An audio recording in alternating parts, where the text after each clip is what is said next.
En exagérant un brin, si je veux étouffer la contestation, il faudrait que je trouve une solution. La totale. Une attaque ciblée, par surprise, et qui tétanise l'adversaire. Pierre-Olivier Zappa. Toujours sans cravate, PO. Alors, salut Richard, cravate salut. pour le 22h et pas de cravate pour vos affaires. Ah, c'est le compromis. C'est le compromis. Eh oui. C'est bon, ça. On est un peu plus décontracté pour Oui. l'émission d'affaires publiques économiques. Et... Mais à 22h, ma cravate. Et voilà, le décorum l'emporte. C'est bien. Tu veux nous parler de Canac? Écoute, je veux te parler de Canac. C'est une nouvelle qui défraie la manchette, qui va faire le bonheur des bricoleurs du dimanche, comme j'en suis un. Et Canac fait son arrivée officielle à Montréal. Alors, Canac, Richard, toi qui, je sais, n'est pas un bricoleur du dimanche, c'est Et ni du lundi, ni du mardi, etc. C'est actuellement l'une des bannières qui a le vent dans les voiles de par sa stratégie de prix cassé qui attire énormément de monde. C'est une entreprise canadienne? C'est une entreprise québécoise, Canac, et c'est une entreprise qui a le vent dans les voiles parce que lorsque tu magasines des outils, des articles de décoration ou de jardinage et que tu vas obtenir des prix alléchants, tu vas chez Canac. Et quand tu vas le samedi chez Canac, dans la grande région de Montréal, il y en a un dans le coin de la Prairie, un dans le coin de Saint-Hubert, pas loin de Saint-Bruno, c'est plein. C'est plein à craquer, Richard, parce que les gens veulent chercher des prix plus avantageux, quitte à faire un compromis sur la qualité. Et l'expansion de Canac attire énormément d'attention dans le secteur des centres de rénovation parce qu'il y a une percée à Laval qui a déjà été annoncée et le centre de rénovation à Laval est en construction et c'est très avancé. Et là, il va y avoir une ouverture à Montréal au cours des prochaines années. C'est dans le coin, c'est dans l'est de Montréal, de mémoire, rue du Golfe et boulevard Henri Bourassa. Donc, pas loin de la pépinière Valbeau où Stéphanie va magasiner ses plantes, hein, Stéphanie? Et c'est une grosse annonce parce qu'on a une particularité au Québec, Richard. Tu sais qu'on est particulier au Québec. On est la nation qui, per capita, par habitant, a le plus de quincailleries autour d'elle. Alors, c'est au Québec où il y a le plus de quincailleries par habitant à travers le monde. C'est probablement un trait caractéristique. Pourquoi? Parce qu'on est marteau, quoi? Je pense qu'on est marteau, on est tournevis, on est bricoleux, on est patenteux et on aime avoir une quincaillerie pas loin de la maison. D'ailleurs, ça, c'est quelque chose que les Américains n'ont pas compris en achetant Rona. Souviens-toi, lorsque Lowe's avait acheté Rona, ils sont débarqués au Québec, puis sais-tu quoi? Ils ne comprenaient pas le marché. Ils se disaient, mais pourquoi il y a autant de petites quincailleries et de petits détaillants? Ça ne les intéressait pas, mais pas du tout. Pendant les pandémies, eux voulaient les entrepôts. Pendant les pandémies, quand les commerces fermaient, on avait fait une exception pour les quincailleries. T'as raison. Moi, j'étais là, pourquoi les quincailleries, coudonc? La SAQ et les quincailleries, deux essentiels dans la vie d'un Québécois. Et ça m'amène, Richard, parce que, évidemment, l'arrivée de Canac à Montréal, ça va brasser des affaires parce que Home Depot est très présent, Rona l'est tout autant, Canadian Tire, donc un joueur à bas prix qui arrive parfois avec des outils de moindre qualité, mais pas mal plus abordables. Ça va injecter de la concurrence. Alors, ça m'amène à te faire un petit questionnaire quiz sur l'industrie de la quincaillerie au Québec, Richard. Alors, selon toi, quelle bannière a le plus de revenus par quincaillerie? Mike Chirona. La bonne réponse, c'est Mike Chirona. Oui, bonne réponse. Alors, 33% des revenus générés par les quincailleries sont chez Rona et c'est suivi de BMR, de Home Depot, BMR, Canac. Il y a Canadian Tire qui se glisse dans le palmarès, mais c'est Rona. Il y en a en maudit. Il y en a beaucoup. Des joueurs dans le Regarde, milieu de la quincaillerie. Je te fais la liste en 10 secondes au Québec. Canadian Tire, Lee Valley, Ace, Canac, Patrick Morin, Home Depot, Home Hardware, Timbermart, BMR, Rona, Castle.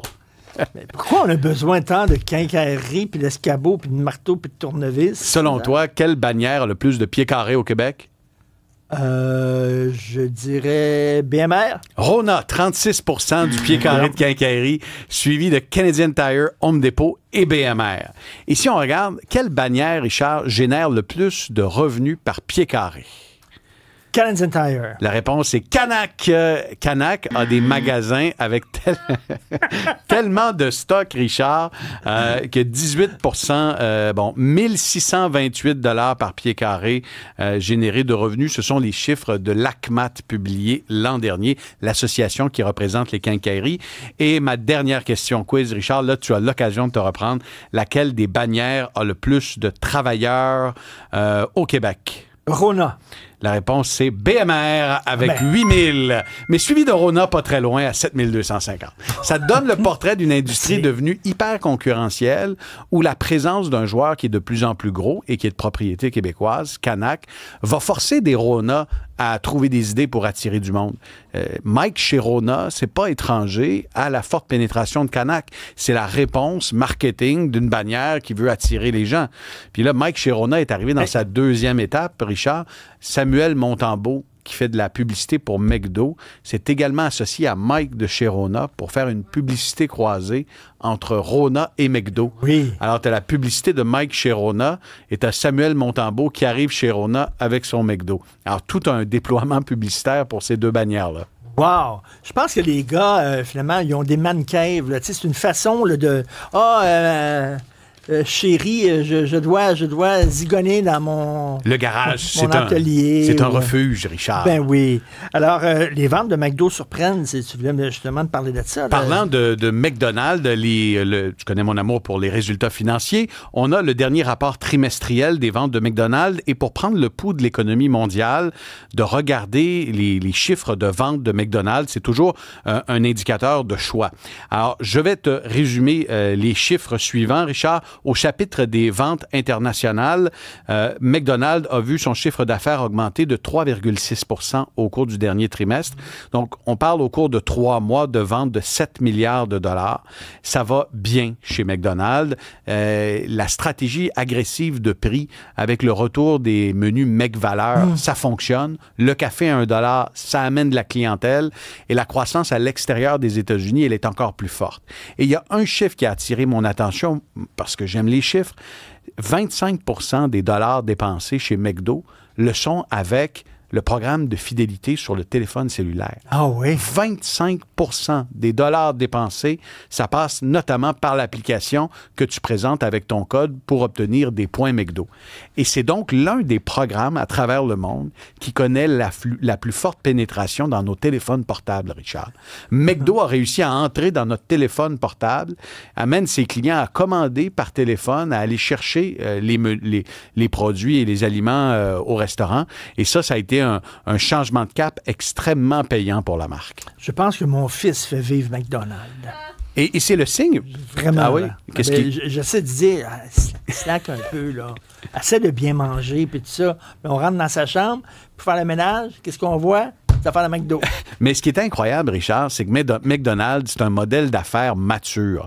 On peut pas réinventer McDonald's. Il n'y aura jamais de sushi. Ce qui est le plus exotique chez McDo, c'est probablement quand ils arrivent avec une partie du menu indien et belge à Montréal. Bon, écoute, on réinvente pas la roue. Malgré tout, même en période de ralentissement économique, comme on le connaît à l'échelle mondiale, ils trouvent des façons, en adaptant leur menu, en offrant une application, de générer de la croissance, de générer des revenus. Et là, on voit le ralentissement de l'économie mondiale, mais ça se traduit par quoi? Par un menu à petit prix chez McDo qui connaît un très vif succès. Et Maple Leaf qui voit ses ventes de poulet exploser. Oui, parce que c'est la saison des résultats trimestriels, donc je me suis claqué un autre rapport trimestriel aujourd'hui et j'avais le temps, Richard, j'ai fait un aller-retour à Québec aujourd'hui pour réaliser un reportage que je présente la semaine prochaine. Pour vrai? Oui, un aller-retoter. Puis comme je conduis à essence, c'est magnifique, j'ai pas à m'arrêter pour me recharger. Aller-retour Montréal-Québec? Aller-retour Montréal-Québec, oui. Je suis parti à 7 h ce matin. OK. Et je viens de revenir pour la chronique avec toi. Alors, Maple Leafs, je regardais les chiffres du dernier trimestre. Le prix du bœuf a un impact majeur sur les ventes de volailles et de porc. Et c'est concret dans les chiffres de Maple Leafs. Augmentation de 15 % environ des ventes de poulet, de volailles, et une augmentation de 10 % des ventes de porc. Donc, qu'est-ce que font les consommateurs canadiens à l'heure actuelle? Vers quelles protéines ils se tournent majoritairement? La réponse, c'est le poulet et c'est le porc. Et les ventes de bœuf, elles, sont en stagnation, voire en recul dans plusieurs régions du pays. En terminant rapidement, toi, quand tu t'en vas à la quincaillerie, est-ce que tu es content? Est-ce que tu as le sourire? Est-ce que tu penses, je sais pas, des minutes de bonheur à zigonner non, mais il faut que je ferme... sur les vis, les clous, il faut que je ferme mon marteaux. téléphone cellulaire, Richard, parce que sinon, ma douce va m'appeler en me disant « Qu'est-ce que tu fais? Où est-ce que tu es? » Ça fait 3 heures que tu es parti. Ah oui? Et je commence toujours ma trajectoire de magasinage que j'aille chercher un clou, une vis, une perceuse par la section liquidation, Richard. C'est là où on trouve les modèles démonstrateurs, les fins de ligne, les produits discontinués. Et Dieu sait qu'il y a un énorme roulement et qu'après la pandémie, les centres de rénovation ont stocké énormément pour s'assurer de répondre à la demande. La demande, elle, s'est effritée. L'inflation a fait son œuvre. Et là, périodiquement, il y a beaucoup plus de liquidations qu'il y en avait. Alors, profitez-en et c'est mon petit truc. Même si t'es pas bricoleur du dimanche, Richard, Noël s'en vient. Il y a toujours un prétexte pour aller magasiner un petit quelque chose dans un centre de rénovation. Tu trompes ta blonde avec une scie ronde. En quelque sorte.